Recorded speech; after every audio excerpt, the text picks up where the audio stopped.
Bili ako sa Lazada ng Formio kasi yung susiay niya is maluwag na, baka manakaw yung ating sakyan. Kaya nakabili ako sa Lazada nito. Mura lang naman, kalahating libo lang naman. Kalahating libo, wala pa. Siguro nyo na yung kalahating libo sa Tagalog. Kaya kabit natin, try natin kabit. Subukan natin. Marami tayong mapanood sa YouTube na pwede natin gayahin. Kaya hindi naman siguro mahirap ikabit ang ganitong klase ng susian. Plug and play naman to eh. Okay? Kasamahan nyo ako. Okay? Let's go! Okay guys, siyempre simulan natin muna magtanggal ng mga tornilyo na nakabit dito. Hindi nga naman ako ang eksperto rito kasi sinubukan ko lang naman na baka sakali magawa ko. Ito pa no? Nag-DIY muna ako. Hindi kasi ako expert sa ganitong bagay kaya sinubukan ko lang naman. Yung para naman maraming tornilyo na tatanggalin bago ang baklas ito. Hirap na hirap ako. Pero natsyaga ko naman, kailangan kasi natin na may kabit ang bago nating susiyan kasi baka manakaw yung ating motor, nakaparada kung saan. Mas maganda na yung palitan natin yung ating ignition. Siyempre, bago natin yan na ikabit, ilisan muna natin yung kunting mga rekabok nito. After nga natin malimisan, siyempre, simulan natin yung ating pagkakabit na ating ignition.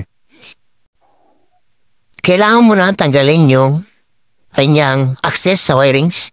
Yung socket na yan, kailangan mong bunutin. Bago mo matanggal yung dalawang tornilyo sa gilid na pinagkakabitan ng ignition. Allen wrench kasi ang ginagamit dyan, kaya hinimitan ko rin siya ng Allen wrench. Medyo matigas nga lang, kaya sinamahan ko siya ng katala para maigot ko ng maayos yung kanyang tornilyo. And then natanggal mo siya, papalit mo yung bago, yung ating anti-theft ignition. Meron siya kang usling bakal sa likod. Kaya itatapag mo siya sa butas yan para maging sakto yung paglalagay mo.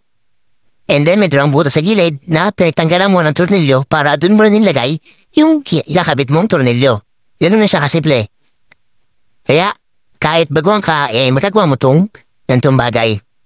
Yan. Then babalik mo yung kanyang socket para mag-connect to sa wiring. Then after nyan, subukan mo natin kung ayos baka mamaya hindi umandar. Subukan natin.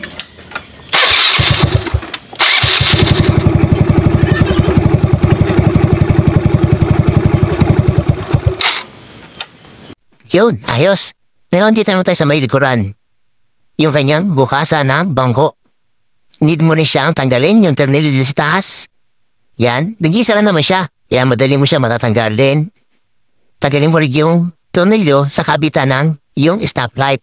Kasi need mo yang ibaba para maikabit mo na mabilis yung kanyang susian. Susugin mo lang siya din para mapunta siya sa lipuran. Para makalas mo yung susian. Meron siyang nakasabit doon sa bilog na yun. Need mo siyang tanggalin para makalas mo yung dating nakalagay dyan. Then nakaipit yung kanyang wire. Ikakarasin mo na siya para mabilis mo matanggal yung nakaipit na wire doon sa bilog. Para siyang lagayan ng preno sa handlebar. Ganun siya aliit. Kaya dapat mo siya matanggal. Yan. Iikot mo siya. Meron siya kasing linya para doon may tapat yung wire para ma-release mo siya. Na-release mo na siya. Then, kunin mo yung ikakabit mo bago. Yan. Ganun mo rin siyang ibabalik dahil ganun mo siya tinanggal. Simple. Di ba? Kung paano mo tinanggal, ganun mo rin siya ikabit. Kaya, kung nalimutan mo siyang tanggalin kung paano, yun lang. Di ka nakasaranan yun. Pero as lang na alam mo paano tinanggal, madali mo na siya may kakabit. Yan. Hindi mo na talaga siyang pagsiyagaan kasi mahirap talaga siya. Kung ikaw ay walang alam, katulad ko. Bago ko lang nalaman. Kaya mo na siya lalagay din, meron siya kasing pattern sa likod. Yan. Okay, din ibalik mo ulit sa may fender niya sa likod. Tutusok mo siya para may kabit mo ng maayos. Diba? Yan na siya kasimple. Kung siyempre lagyan natin yung tornilyo. And then, pili natin siya. Then siyempre subukan mo natin siya. Baka hindi magbukas.